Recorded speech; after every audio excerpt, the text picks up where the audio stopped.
Many critics of the European Union have said from day one that it's an undemocratic system. Well, by jingo, they're right, aren't they?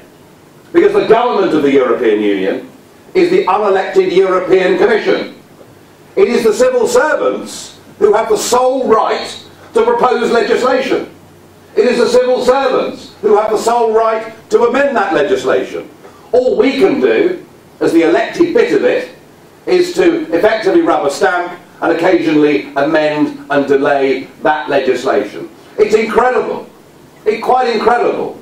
After two massive world wars that caused such ruin, destruction and misery across Europe, two world wars that were fought to stop people robbing individuals of democracy, to give nation states the ability to run their own lives. It is incredible that with this European Union model we've turned our backs on it. But that was then. But it's got even worse than that. Because in the early part of this last decade, the EU decided, let's stop pretending, let's now announce that we are actually a state. And let's have a European constitution. Do you remember? And, you know, there were big ceremonies and European Union flags and anthems and the launching of this constitution. They tried to pretend that it was being drafted in a way that the Founding Fathers drafted the Constitution of the United States of America. But they had a slight problem. And the problem was that in one or two countries they had to put it to a referendum. And the French said no.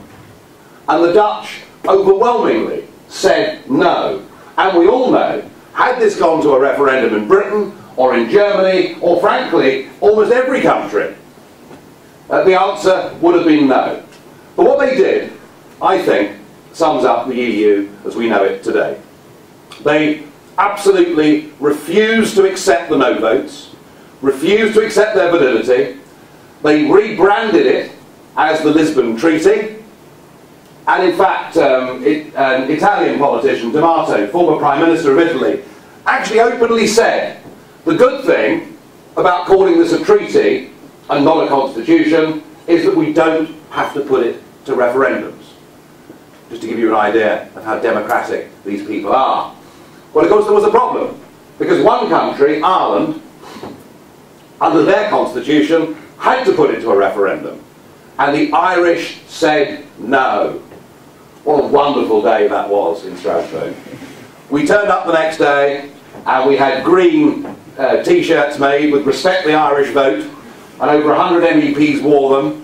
One of my colleagues even wore a little leprechaun hat. And we were all in very, very jolly spirits indeed.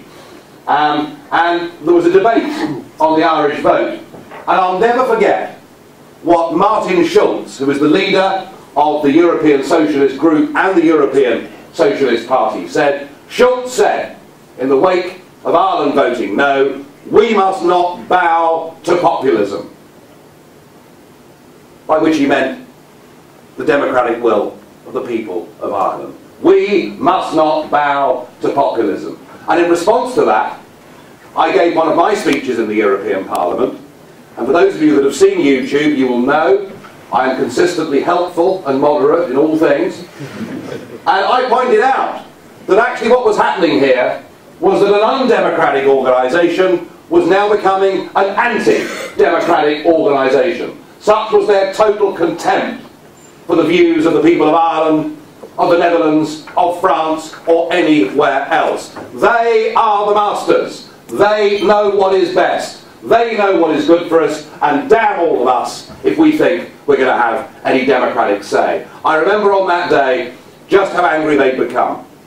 The Schulz again spoke in that debate, compared my behaviour in the Parliament to that of Adolf Hitler in the Reichstag.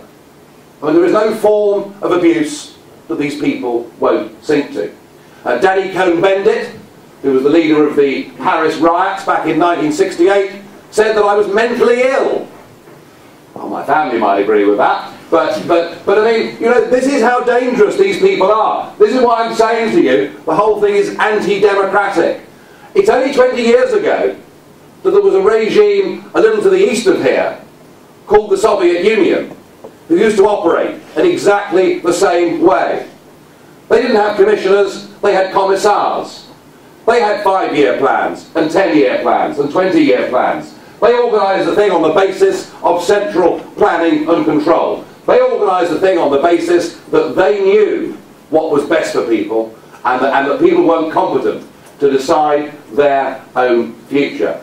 And I think that any argument that we can reform, amend or change the European Union, to democratise it, to open it up, died in 2005 and 6 with their behaviour over those free, fair and democratic referendums. So I now find myself, former yuppie and city boy, in the rather strange position of being the joint leader of the only opposition group that the European Parliament has really ever had in its entire existence. And I may not be popular amongst the political class, but I couldn't care less.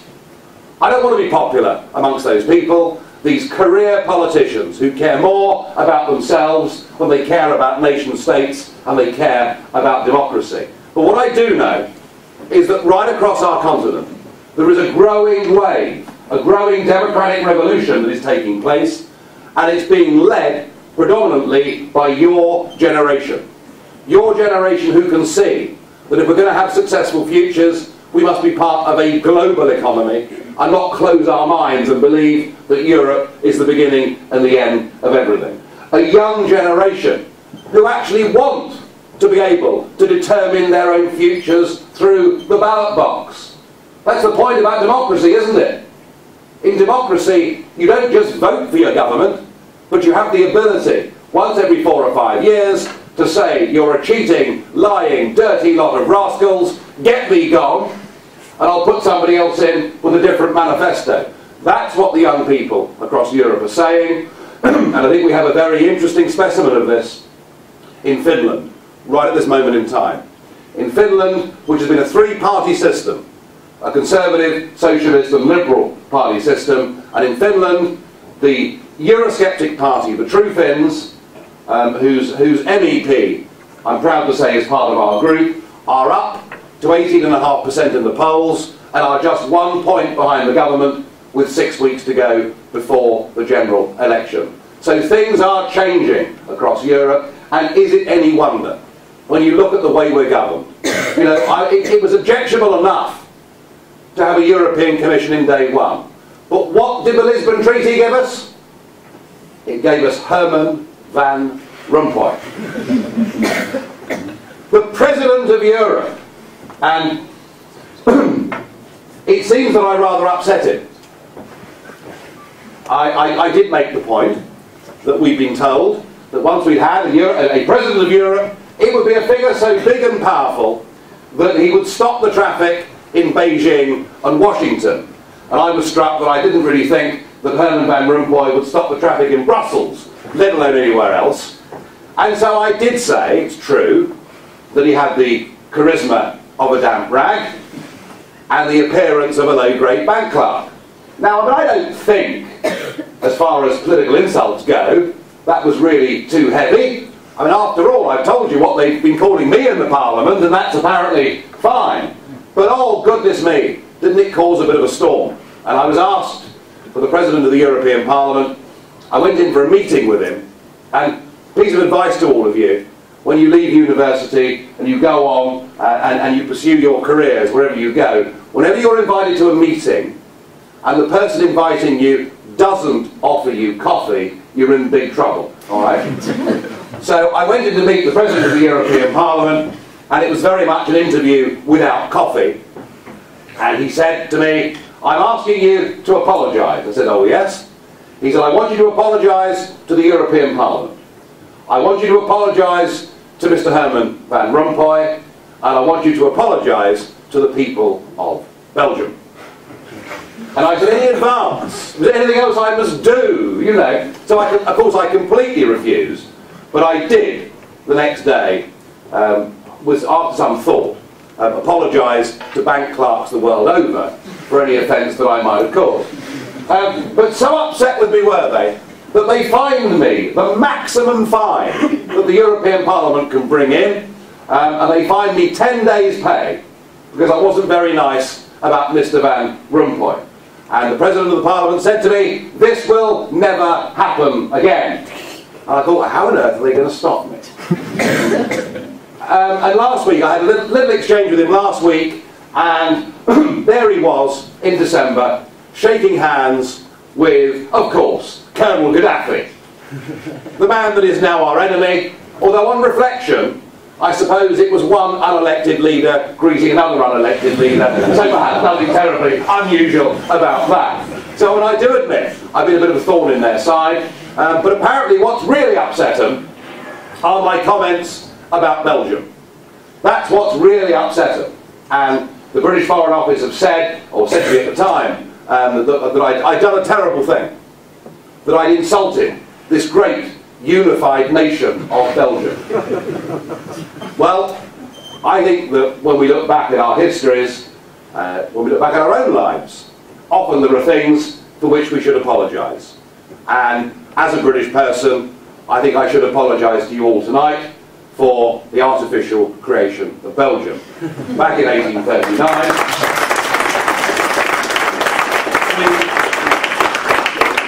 shouldn't have done it. I don't know what we were thinking of. Of course, effectively, we really had you as a buffer zone, didn't we? Between the French and the Germans. I mean, that was the thinking of the Brits at the time. And you know, as long ago as 100 years ago, before the First World War, there were senior Belgian politicians saying, "This place is not a country, it's not a nation." So quite why me saying it has caused such great offence, I don't know.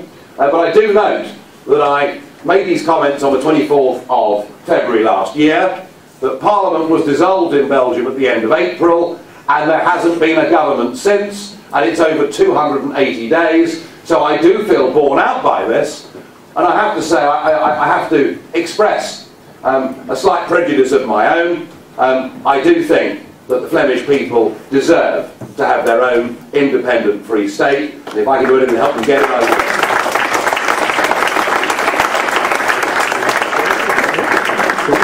Please bear in mind, if and when you get your independent, self-governing, democratic, free state here, what will be the point of it if you're part of a European form of government that already makes over 75% of the laws of the nation states? What will be the point of it?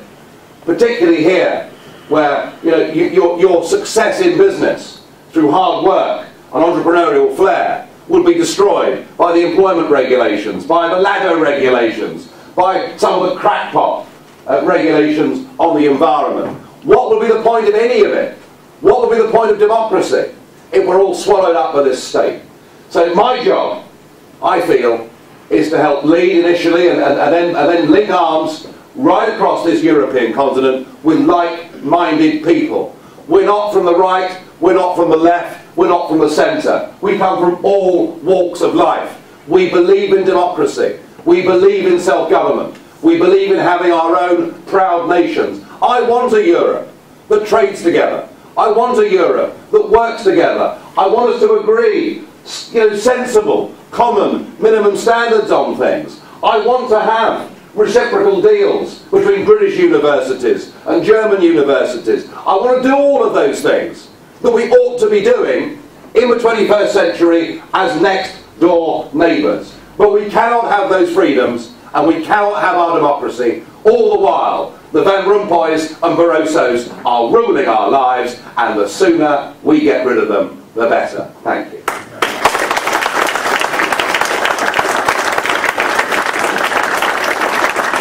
Okay, well, I'm sorry if you feel I wasn't direct enough in that talk, and if anybody doesn't understand what I'm saying, there we are. But you know, I believe in this very, very strongly indeed.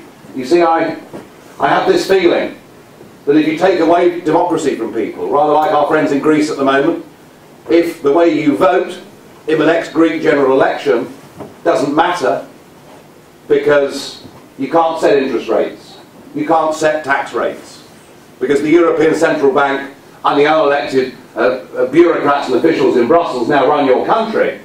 If democracy is taken from you, all you are left with is civil disorder and civil disobedience. And my great fear is that unless we get proper democratic solutions to our future in Europe, that what we will see is a Europe of a whole mass of little mini nasty civil wars. And that's why I feel it is so important that somebody that's got 4 children that we fight to get freedom and democracy back.